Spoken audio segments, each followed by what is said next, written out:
So hey, what's up guys? So today we're gonna start off with a little bit more of a low down mode, purely because I want to kind of touch on a bit more of a serious topic on this episode. The reason I wanted to make this whole podcast in the first place was to talk about my cancer experience and also give you guys an idea of exactly what I was experiencing throughout that time, so that you might have a bit more time to prepare if you're in a situation where you might have been told you've had cancer, or you might suspect there might be someone in your family or even yourself that might have cancer. So it started off when I was in college. And I was super stressed. I was bare stressed. I was trying to get my I think it was my last deadline for some coursework that I had to do, and it was the defining factor of me getting into uni or whatever. And so this was the end of 2016, or like the middle of 2016, and I was trying to get everything done, and I was stressing myself out majorly. And I think I started buying a bunch of bad drinks like Red Bull, Bear Coffee, these energy drinks, bro, and like just trying to stay awake so that I could do this coursework. Now I look at it, it wasn't worth it, but I was trying to stay awake and do all this coursework and figure out, oh yeah, I need to do this, and this. And I think maybe for like 2 months I was doing that, maybe 1 to 2 months. I was like stressing out, I was bugging, I was putting myself in such a bad position in terms of my own health. And throughout that time, I just remember slowly kind of deteriorating. Like my body started becoming a lot weaker, and I started getting a lot more tired. And because I started getting a lot more tired, I wasn't really able to do the things that I needed to do to get things done. I really started to notice when I started being really, really thirsty. I was like thirsty all the time, and like I would just buy so much water, like bare Evian bottles. I know it's not the best water out there, but bare Evian water bottles, drinking. I'd get home, and the second I get home, I wouldn't eat or nothing. I would just start falling asleep like really quickly. And I think this is when, like, one of the first times where I really started feeling some sort of effect of potentially what was going to be cancer. And man, I was struggling. I didn't know exactly what I was doing day in, day out, because I couldn't go meet friends because I'd get home, I was exhausted, like pure exhausted, bro. From the second I wake up to the second I go back to sleep, I was just like very fatigued, very lethargic, very just like,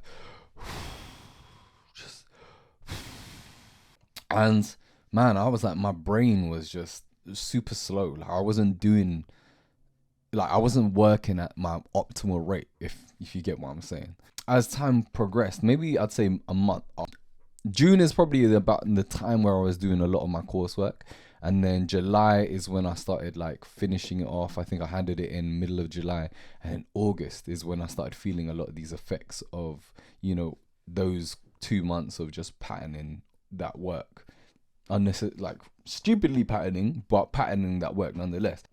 August hit, and I just started feeling just off, bro. Like I felt off. I was like, I don't know why I'm feeling like this. I'm feeling so tired. I'm feeling sleepy. I'm feeling like I can't get anything done. I'm always yawning.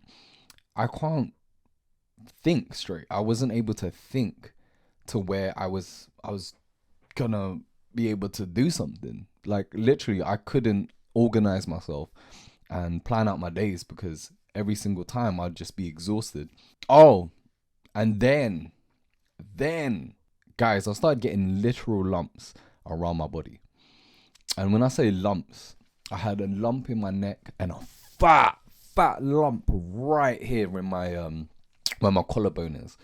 And I was like, bro, what is this lump, fam? It's getting massive. And I was like, bro, what is this? I thought it was just like an infection, yeah.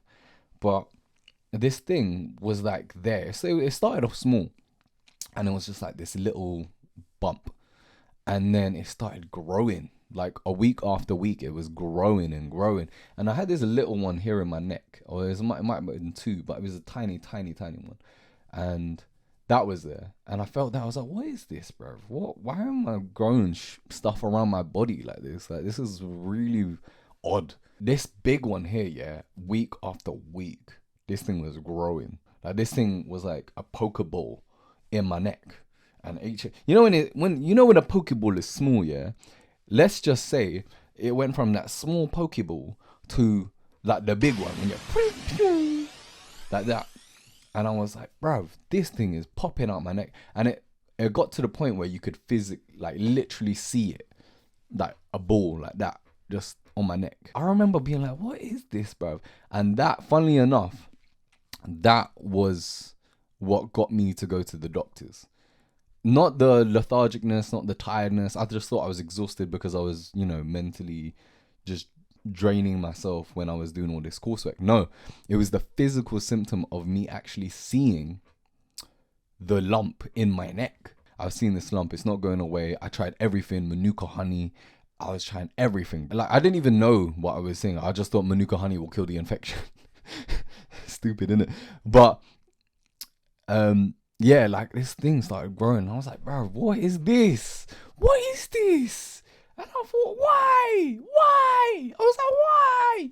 And then I thought, okay, let me go to my GP now, yeah? So I'll go to my GP, and my GP's looking at it. He's like, his name's Dr. Khan. He's not in practice anymore, but this guy was a don, because he was like, boom, all right, I don't know what this is. It looks suspicious. I'm sending you to the doctors to get a biopsy. Boom. Then that set me on my journey, bro. That set me on my journey of figuring all this stuff out. This is an episode to kind of tell you what are the signs, like what I found out. And I'm telling you right now, if I had known that the lethargicness, the tiredness, the constant, like, just sleepy energy that was surrounding me during that time, that really fatigued energy, bro, I would have gone to the doctor straight away, like, just as a precaution. So if anyone is going through that right now, and you're constantly, I'm talking from like 3 weeks to 5 weeks, 6 weeks, let's say 3 weeks to 6 weeks, you are still on this wavelength where you are constantly tired. Like, you wake up, you're tired. You go back to sleep, you're tired. You sleep for 13 hours, you're tired. I'm telling you, go to the doctors right now. Like, I'm so serious. Go to the doctors right now, because for me, if I didn't know from this lump here, I don't think I would have had the know-how to just go to the doctors, because I was feeling tired. And I'm just saying it to people who are out there. Yo, if you are feeling tired, and it's for a very progressive amount of time, I definitely started experiencing my symptoms of my cancer maybe about a month or two before I actually got diagnosed. And it could have been another month before I started maybe collapsing and, going through even worse of a situation than what I already was going through. Because, man, I thought I could do it all by myself, and I couldn't. And where it led me was to have a really unhealthy lifestyle, which definitely put me in a position where I did eventually get cancer. You know what I'm saying? And if only I had dealt with my situation a bit better, then I might not have gotten cancer. But I'm glad that I did, because then at least I can tell this story to you guys so you can learn. I'll list it out right now, what I experienced and how I went through cancer, and what I would have looked for now if, I'm going through it. And one is the fatigue, the tiredness, the sleep, the lethargicness, all of that. Look for that. Look for anything that is lumps in your body, something which is irregular. You know what I mean? I know for women it can be in the breasts, and you guys got to check that as well. Like, make sure there's no lumps. Guys, if there's, in your balls, you know what I'm saying, in your balls, check your balls for lumps, because that can also just come out of nowhere. But me, it was in my neck. So just be precautious and oversleep. If you're oversleep, you're sleeping 13 hours and you're still tired, there's another sign there. Go get that searched out. I want people to know. I want it to be a topic that we can talk about, and we don't have to feel nervous about. You don't have to wait and feel embarrassed to go to a GP. Just do it. Your life is in your hands. Let me know if there's any topics in terms of cancer that you want to know about, because I went through the whole trifecta pretty much. More than happy to come and have a conversation with you guys about it. And yeah, let's just get into it. This is what the Blessings to Lessons podcast is about. It's talking about like experiences, learning, being able to develop, understanding yourself as a person, growing up and being an adult as well. I'm very passionate about like helping people in this regard. Thank you. This is your boy Lajar. Welcome and peace.